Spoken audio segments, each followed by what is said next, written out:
سورہ نساء کی آیت نمبر 7 کی تلاوت کی گئی ہے۔ ساتھ میں پیارے رسول صلی اللہ علیہ وسلم کے فرامین مقدسہ میں سے ایک مختصر سی حدیث پڑھی گئی ہے۔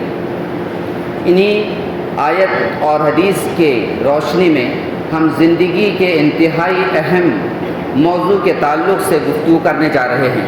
یہ اتنا اہم موضوع ہے کہ جس کا تعلق ہر کس و ناکس سے، ہر انسان سے، چھوٹے سے بڑے سے، جوان سے، بچے سے، مرد سے، عورت سے، جنین سے، جو ماں کے پیٹ میں ابھی پل رہا ہے اس سے بھی تعلق رکھتا ہے۔ اتنے اہم موضوع سے ہم خطاب کرنے جا رہے ہیں۔ وقت بہت کم ہے، موضوع انتہائی طویل ہے، ساتھ میں آپ نے کبھی سنا ہوگا لیکن بہت کم بولا اور بہت کم سنا جانے والا موضوع ہے۔ اس خطبے کے اندر بہت سے جزئیات اور کلیات بیان کیے جائیں گے۔ کلیات وہ جن سے بہت سے مسائل مستنبط کیے جاتے ہیں، بہت سے جزئیے جو چھوٹے چھوٹے حصوں میں ہیں، وہ ساری چیزیں آپ کے سامنے آئیں گی۔ ذہن نشین کرنے اور یاد رکھنے کے قابل باتیں ہیں۔ ہم نے جو آیت کریمہ پڑھی ہے وہ آیت کریمہ ہے جو ایک بہت بڑے علم، جسے علم الفرائض کے نام سے جانا جاتا ہے، اس کی تمہید کے طور پر اللہ تبارک و تعالیٰ نے یہ آیت کریمہ ذکر فرمایا ہے۔ فرمایا للرجال نصیب مما ترک الوالدان والاقربون، مردوں کے لیے، للرجال مردوں کے لیے، نصیب حصہ ہے، مما جو ترک الوالدان والاقربون ماں باپ نے یا قریبی رشتہ دار نے چھوڑ کر وفات پائے ہوں، میت کے چھوڑے ہوئے مال میں سے مردوں کا حصہ ہے، مردوں کے درمیان میں تقسیم کیا جائے گا۔ یہ ایک جملہ ہے، قرآن مجید میں ایک ہی جملے کو بار بار نہیں دہرایا گیا ہے، لیکن یہاں اللہ تبارک و تعالیٰ نے دہرایا وَلِلنِّسَاءِ نَصِيبٌ مِّمَّا تَرَكَ الْوَالِدَانِ وَالْأَقْرَبُونَ، صرف لفظ رجال اور لفظ نساء کی تبدیلی کے ساتھ جملے کو ویسے ہی لایا کہ جیسا مردوں کا حصہ میت کے ترکے میں سے ہے ویسا ہی حصہ عورتوں کا بھی ہے، بات سیم ہے۔ پھر فرمایا مما قل منہ او کثر، وہ مال کم ہو یا زیادہ ہو، نصیبا مفروضہ، یہ اللہ کی جانب سے فرض کیا ہوا ہے۔ اس علم کے لیے باقاعدہ الگ سے ایک علم مدون کیا گیا ہے جسے علم الفرائض یا علم المیراث کے نام سے جانا جاتا ہے۔ فرائض جمع ہے فرض کی، فرض کہتے ہیں ایسے کام کو یا ایسے معاملے کو جس کو انجام دینا لازمی ہو، اس پر عمل نہ کیا جائے تو گناہ کا مستحق ہوگا انسان، جیسا کہ نماز فرض ہے، روزہ فرض ہے، زکوٰۃ صاحب نصاب پر فرض ہے، صاحب نصاب پر حج فرض ہے۔ ان کو نصاب کی حیثیت میں اور طاقت و صلاحیت کی حیثیت میں عمل نہ کرنا گناہ کا کام ہے، کفر میں داخل ہے۔ ایسے ہی اللہ تبارک و تعالیٰ نے انسان کی زندگی میں جو بھی کمایا ہوا مال ہے اسے وہ برتتا ہے، استعمال کرتا ہے، لوگوں میں خرچ کر دیتا ہے، اپنی زندگی میں وصیت کر دیتا ہے، لوگوں کو ہبہ دے دیتا ہے۔ اس کے علاوہ جو اپنی ملکیت میں رکھا تھا اسے چھوڑ کر مرتا ہے تو اس کی وفات کے بعد اس چھوڑے ہوئے مال کو اقربا میں تقسیم کر دیا جائے گا، اور یہ جو ترکہ تقسیم کیا جائے گا یہ دو راستوں سے پہنچتا ہے۔ ایک تو اقربیت کے راستے سے، دوسرا اولاد ہونے کے راستے سے، اولاد میں تقسیم ہوگا اور یا جو قریبی رشتہ دار ہیں ان میں تقسیم ہوگا۔ معلوم ہوا کہ ترکہ جو ہے وہ اولاد میں تقسیم ہوگا یا قریبی قربت کی وجہ سے رشتے میں، یہ دونوں حصوں میں تقسیم ہوگا۔ اس آیت کریمہ میں کچھ الفاظ ہیں جنہیں غور کرنا چاہیے، جیسے فرمایا نصیب، نصیب ایک لفظ ہے جبکہ حصہ عربی میں خود حصہ آتا ہے، لیکن یہاں جو لفظ نصیب کا استعمال کیا گیا ہے یہ اس بات کی وضاحت کرتا ہے کہ اللہ تبارک و تعالیٰ نے انسان کا نام لے کر انسان کی حیثیت کے اعتبار سے میت کے رشتے میں اس کا حصہ طے کر دیا ہے، فکس کر دیا ہے، اسے کم اور زیادہ نہیں کیا جا سکتا۔ جیسے آپ کو نماز پڑھنا ہے، ظہر کی نماز کی 4 رکعتیں آپ کو پڑھنی ہیں، آپ حضر میں ہیں، گھر میں ہیں، قیام کر رہے ہیں، اب آپ ان کو 3 پڑھ لیجئے، 2 پڑھ لیجئے، ایسا ہوگا 5 پڑھ لیجئے زیادہ ثواب مل جائے گا؟ نہیں، بلکہ جو طے ہے وہ آپ کو ادا کرنا ہے۔ اللہ تبارک و تعالیٰ نے اس آیت کریمہ کے بعد اس کی تفصیل بیان فرمائی ہے۔ تو معلوم ہوا کہ نصب سے بنا ہے نون صاد بے، جس کے معنی ہوتے ہیں گاڑ دینا۔ جب کسی عمارت کی تعمیر ہوتی ہے تو اس کے شلانیاس کے لیے، اس کے افتتاح کے پہلے ایک پتھر میں کچھ تفصیلات لکھ کر دیوار میں چشمہ کر دیا جاتا ہے، گاڑ دیا جاتا ہے، اسے آسانی سے نہیں نکالا جا سکتا، اسے نصب کرنا کہتے ہیں۔ اسی سے بنا ہے نصیب، یعنی جو حصے اللہ تبارک و تعالیٰ نے طے کر دیے ہیں انہیں آسانی سے نہیں چھوڑا جا سکتا، چھوڑا یا نہیں جا سکتا۔ اگر وقت آئے تو لڑنا پڑے تو لڑ کر لیجئے، لڑ کر دینا پڑے۔ یہی حصہ، یہی بات عورتوں کے لیے بھی ہے۔ پھر فرمایا نصیبا مفروضا، یہ جو اللہ تبارک و تعالیٰ نے حصے بنایا یہ فرض ہیں، طے شدہ ہیں۔ اس آیت کریمہ کے بعد آیت نمبر 7 کے بعد اللہ تبارک و تعالیٰ نے بتایا کہ آپ کی جائیداد جب تقسیم ہو رہی ہو اور وہاں غریب، یتیم، مسکین یا رشتہ دار موجود ہوں اور مال اچھی تعداد میں ہو تو انہیں بھی کچھ دے دیجئے۔ اگر اتنا مال ہو کہ نہ دے سکو آپ تو کم از کم قولا معروفا، اچھے انداز میں بات کر لیجئے۔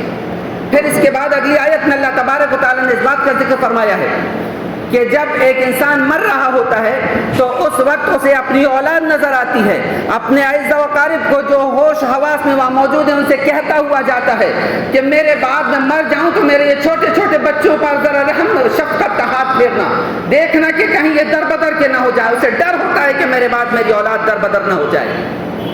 یہ اولاد کے تعلق سے جو خوف اور ڈر آپ کے دل میں پیدا ہو رہا ہے، یہ خوف اور ڈر اپنی بہنوں کے تعلق سے بھی اور دوسرے وارثین کے تعلق سے بھی پیدا ہونا چاہیے۔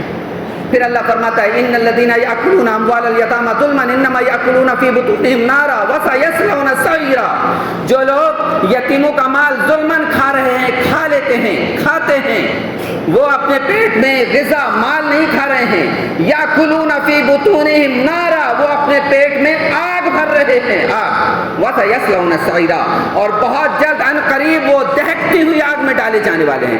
پہلے آگ کا، نار کا استعمال کیا آگ کے لیے، بعد میں سعیر کا استعمال کیا۔ سعیر کہتے ہیں دہکتی بھڑکتی ہوئی آگ کو۔ بہت سے لوگ یہ بات کہہ سکتے ہیں، جواب یہ ہو سکتا ہے کہ ہم نے کسی یتیم کا مال ابھی تک نہیں کھایا۔ تو یاد رکھیے جس گھر میں میت پڑی ہوئی ہے یا جس گھر میں ابھی اٹھا کر میت کو دفنا کے آئے ہیں، اس گھر کے جو ممبر ہیں، بیٹے بیٹیاں ہیں، وہ یتیم ہیں، یہی یتیم ہیں، ان کا مال ہم کھا لیتے ہیں۔ وراثت کی تقسیم کب ہو جانی چاہیے؟ علماء اکرام نے اس بات کی وضاحت کی کہ میت کے 30ویں دن وراثت کی تقسیم ہو جانی چاہیے۔ ہو سکتا ہے کہ 2 سال، 4 سال، 5 سال بعد تک آپ تقسیم کرنے کا انتظار کریں، اسی بیچ میں کسی کا انتقال ہو جائے، جس کا انتقال ہو گیا اس کا پتہ کٹ اسے نہیں ملنے والا ہے۔ اس لیے میت کے بعد اس کے مال کی تقسیم 3 دن 4 دن کے اندر ہو جانی چاہیے۔ اس کے بعد اللہ تبارک و تعالیٰ نے باقاعدہ ضابطے کے ساتھ آیت نمبر 11 اور آیت نمبر 12 میں تفصیل کے ساتھ ذکر فرمایا، اور اسی بات کا ذکر سورہ نساء کی آیت نمبر 176 میں بھی ذکر فرمایا۔ آخری آیت میں فرمایا، ابتدا دیکھیے، یوصیکم اللہ، اللہ تبارک و تعالیٰ آپ کو وصیت فرما رہا ہے۔ لفظ وصیت کو سمجھ لیں، کیا ہے وصیت؟ ایک انسان جب مرتا ہے تو وہ وصیت کر جاتا ہے، مجھے غسل فلاں دے گا، انسان ڈھونڈ نکالتا ہے فلاں کو لے آؤ، میرا جنازہ فلاں پڑھائے گا، انسان ڈھونڈ نکالتا ہے، انتظار کرتا ہے فلاں کو لے آؤ۔ اگر اس نے وصیت کیا ہے کہ بیٹا میرے بعد، میری وفات کے بعد کم از کم 4 لوگوں کو کھانا کھلا دینا، کپڑے پہنا دینا، بیٹا اگر رکشہ چلانے والا ہے یا مزدوری کرنے والا ہے، نالی کھودنے والا ہے، صاف کرنے والا ہے، اس کے باوجود بھی وہ چاہتا ہے کہ میرے ابو جان نے وصیت کیے تھے، میں ان کی وصیت کو پوری کروں گا، اپنا پیٹ کاٹتا ہے، اپنا تن کاٹتا ہے اور اپنے باپ کی وصیت کو پورا کرتا ہے۔ ہمارے لیے باپ کی وصیت زیادہ اہمیت کی حامل ہے یا اللہ کی وصیت زیادہ اہمیت کی حامل ہے؟ غور کیجئے گا۔ یوصیکم اللہ، اللہ تعالیٰ نے آپ کو وصیت کیا ہے، فی اولادکم، آپ کی اولاد کے تعلق سے، للذکر مثل حظ الانثیین، ایک لڑکے کو 2 لڑکیوں کے حصے کے برابر حصہ ملے گا۔ 2 لڑکیوں کے حصے جب اکٹھا کیے جائیں گے، جتنا ہوگا اتنا حصہ ایک کو ملے گا۔ اس جملے کے اندر اللہ تبارک و تعالیٰ نے بیٹیوں کو ہائی لائٹ کیا ہے۔ اگلا جملہ فَإِن كُنَّ نِسَاءً فَوْقَ اثْنَتَيْنِ، اگر 2 بیٹیاں ہوں کسی کی بیٹا نہ ہو تو مال کے 3 حصے کیے جائیں گے۔ بہت سے لوازمات ہیں جس میں تجہیز و تکفین ہے، میت کی تدفین ہے، اس کا قرض ہے، اس کی وصیت ہے، یہ ساری چیزیں دینے کے بعد، یا کوئی نیت کیا تھا، فدیہ کیا تھا، کوئی نظر مانا تھا، وہ سب ادا کرنے کے بعد جو مال بچے گا اس میں سے صرف 2 بیٹیاں اگر کسی کی ہیں، بیٹا نہیں ہے، تو 3 حصے کیے جائیں گے۔ 2 حصے اٹھا کر 2 ثلث بیٹیوں کو دے دیا جائے گا۔ 2 یا 2 سے زیادہ بیٹیاں وہ آپس میں برابر برابر تقسیم کر لیں گی۔ اس جملے میں بھی اللہ تبارک و تعالیٰ نے بیٹیوں کو ہائی لائٹ کیا۔ اس کے بعد فرمایا فَإِن كَانَتْ وَاحِدَةً فَلَهَا النِّصْفُ، کسی کی صرف ایک بیٹی ہو، بیٹا نہ ہو، صرف ایک بیٹی ہو، تو یہ سارے لوازمات کے پورتی کے بعد اس بیٹی کو 1/2 کر کے آدھا حصہ دے دیا جائے گا۔ آدھا حصہ کہاں جائے گا؟ اس بات کی وضاحت کے لیے حضرت ابن عباس رضی اللہ تعالیٰ عنہ کی یہ روایت، ان ابن عباس رضی اللہ تعالیٰ عنہ قال قال رسول اللہ صلی اللہ علیہ وسلم الحق الفرائض بأہلھا، حصے جن کے فرض ہیں ان تک ان کے حصوں کو پہنچا دیا جائے، ملا دیا جائے۔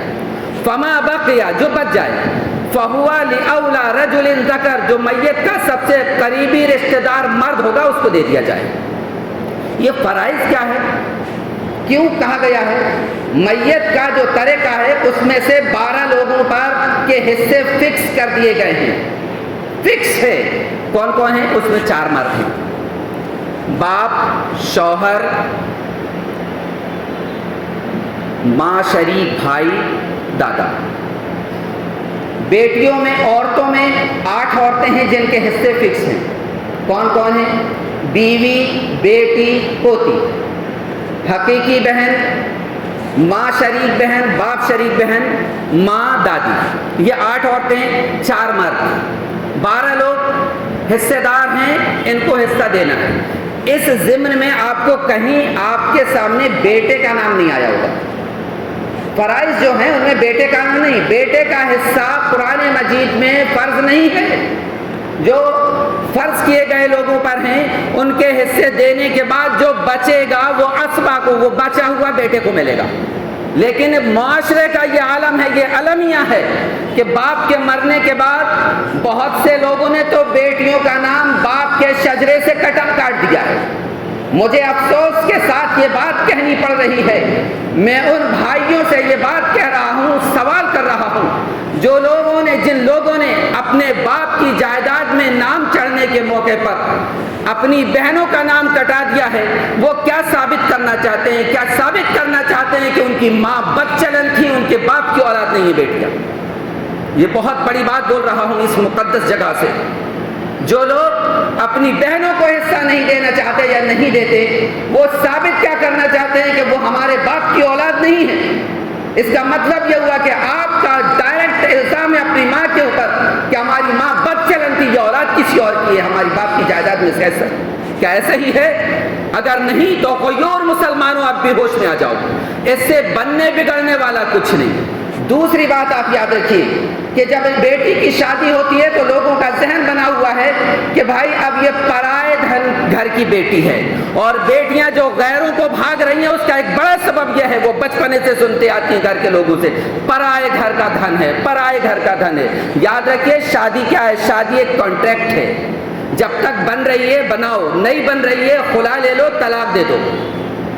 جب خلا طلاق کا معاملہ ہو جائے گا تو وہ لڑکی جائے گی کہاں؟ اسے لوٹ کر وہیں آنا پڑے گا جس جگہ پروردگار نے اس کا حصہ طے کیا ہے، باپ کی جائیداد میں اس کا حصہ ہے۔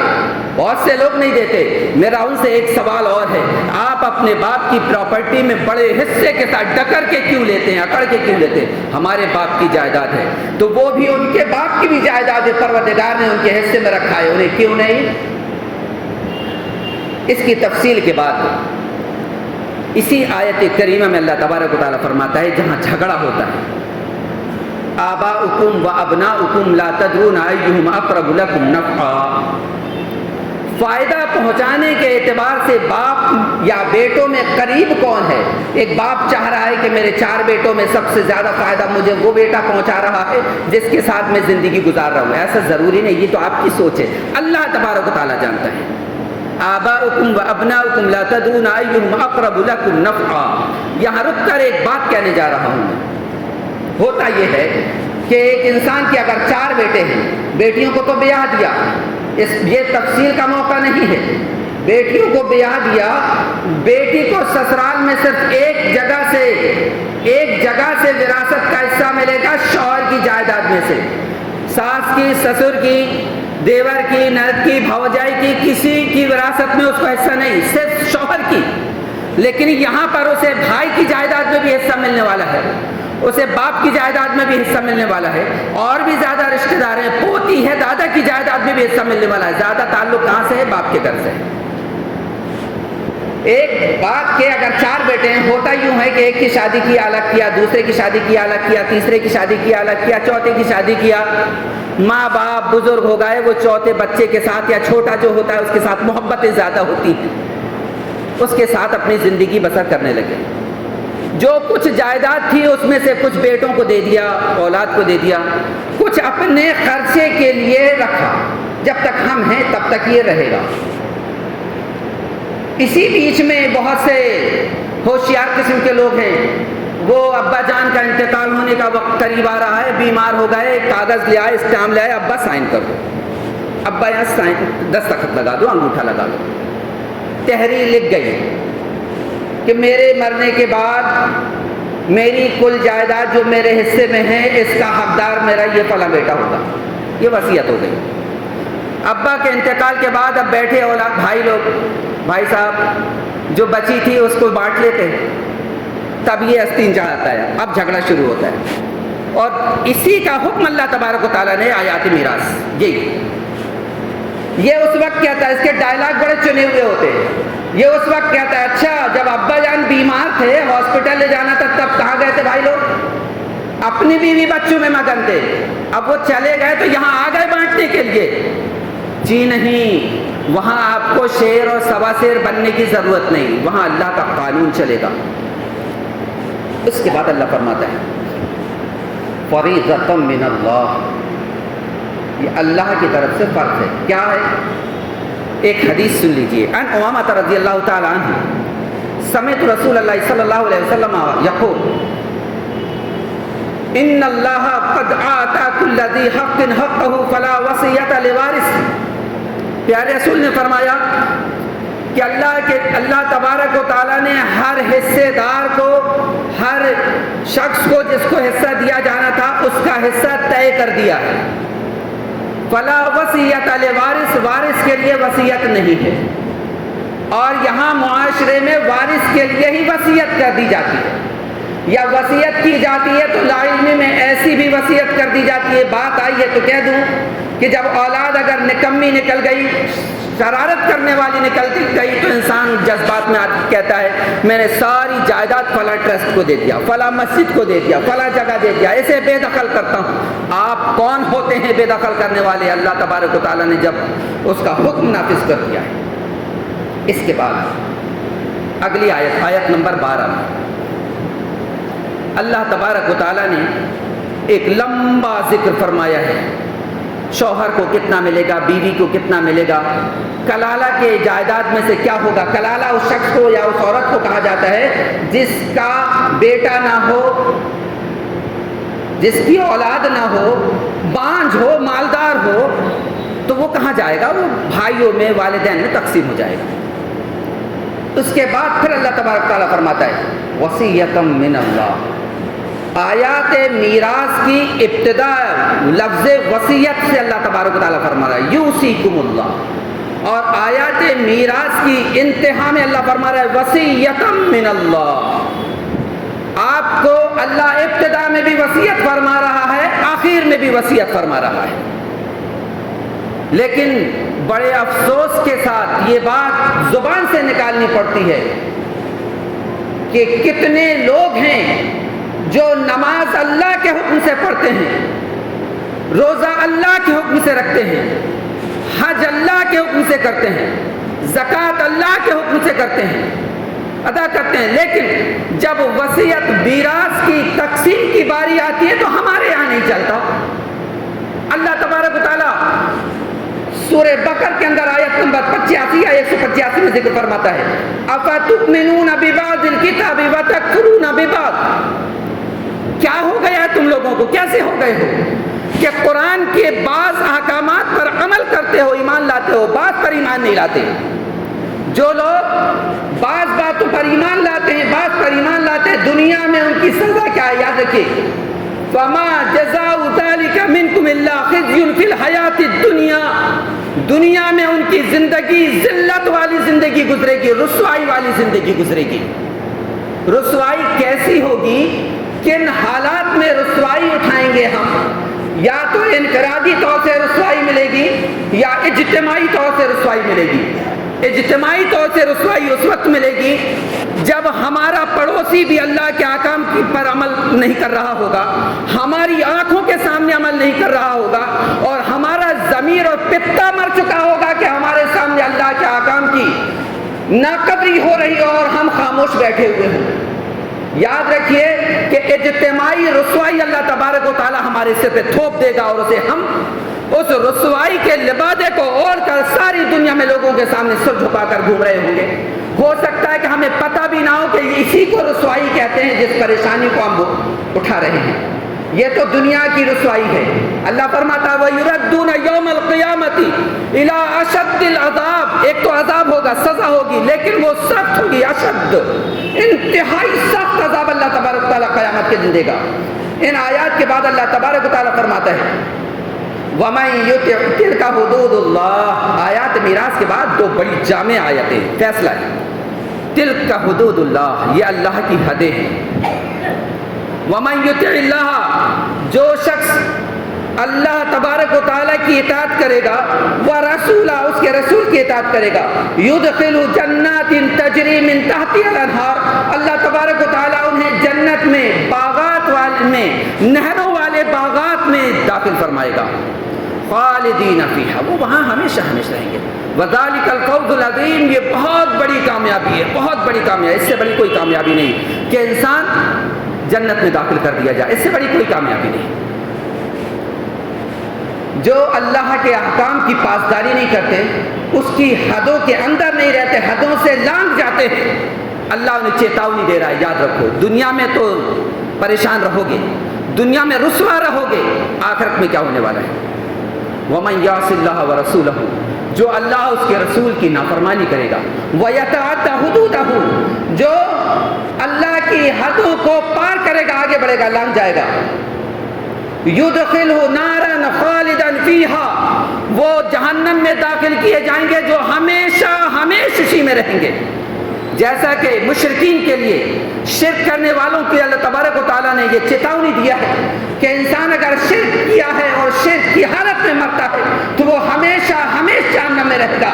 ایسے ہی اللہ تبارک و تعالیٰ ان معاملات میں ناانصافی کرنے والوں، حدوں سے آگے بڑھنے والوں کے لیے ڈرا رہا ہے کہ یاد رکھو کہ تمہاری جو کیفیت ہوگی ہمیشہ ہمیشہ جہنم میں پڑے رہو گے۔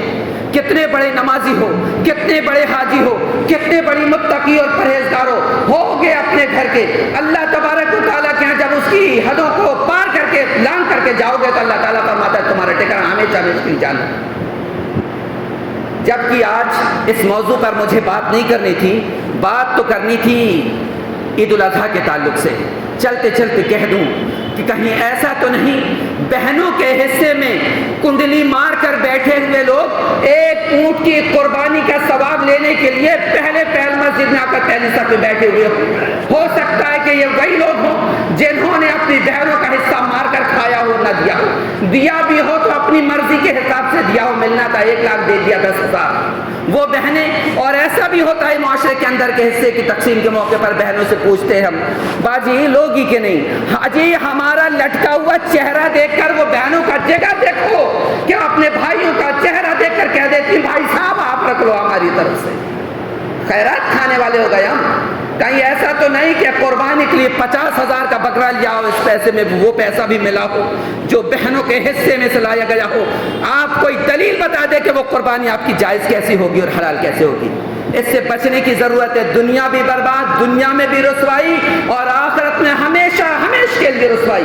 یہ موضوع آپ کو یہ باتیں بہت تلخ لگ رہی ہوں گی، یہ باتیں بہت چرکا لگانے والی ہیں، دل دکھ رہا ہوگا اللہ کی بارگاہ میں کھڑے ہو کر، اس ممبر میں کھڑے ہو کر معذرت کے ساتھ یہ بات کہا ہے، جس کو برا لگا ہے میں بہت خوش ہوں کہ وہ برا مان جائے اور اپنے گھر میں جا کر فوراً اپنی بہنوں کا حصہ نکال کر دے دے۔ جسے برا لگے گا میں اس سے زیادہ خوش ہوں، فوراً نکال دے، جذبات میں آ کے نکال دے کہ یہ ہے نہیں سمجھ میں آتا۔ قرآن مجید کی سورہ نساء کی آیت نمبر 7 سے آیت نمبر 13 تک پڑھ لے، نہیں سمجھ میں آتا ہے علاقے کے علماء اکرام سے بات کر لے، ان سے بھی بات کرنے کی ضرورت نہیں ہے، میں انشاءاللہ عصر تک یہاں رکا ہوں، جسے ضرورت ہے مجھ سے بھی بات کر لے، جو ٹوٹا پھوٹا اللہ تبارک و تعالیٰ نے دیا ہے میں اس کو وضاحت کر دوں گا، نہیں بنے گا تو بڑے علماء اکرام کی طرف آپ کو آگے بڑھا دوں گا۔ اللہ تبارک و تعالیٰ کی بارگاہ میں دعا ہے، اللہ میں نے جو بات کہی ہیں، جو غلطیاں ہوں وہ میری جانب سے، جو حق اور سچ ہو وہ تیری جانب سے اللہ قبول فرما لے۔ الہ العالمین جو باتیں کہی ہیں اس پر ہمیں عمل کی توفیق عطا فرما دے۔ الہ العالمین اب تو خسارے کی زندگی گزارتے ہوئے آئے ہیں، گھاٹے کی زندگی گزارتے ہوئے آئے ہیں، نافرمانی کی زندگی گزارتے ہوئے آئے ہیں، اللہ ہماری ان خطاؤں کو، ان نافرمانیوں کو، ان گناہوں کو معاف فرما دے۔ الہی اگر تو ہماری خطاؤں کو معاف نہیں کرے گا پروردگار عالم ہم خسارہ اٹھانے والوں میں سو جائیں گے۔ ربنا ظلمنا انفسنا وان لم تغفر لنا وترحمنا لنکونن من الخاسرین۔ اللہ ہمیں معاف فرما دے۔ اس مقدس دن میں مقدس جگہ پر کھڑے ہو کر تیری بارگاہ میں ہاتھ اٹھا کر دعا کر رہا ہوں، یہ مقدس دنوں میں بات کر رہا ہوں، یہ خاص دن ہے سال کے۔ الہ العالمین آج ہماری باتوں کو قبول فرما لے، ہمارے اندر جو کوتاہیاں ہیں انہیں دور فرما دے، راہ صراط مستقیم پر عمل کرنے والا بنا دے۔ وآخر دعوانا ان الحمد للہ رب العالمین۔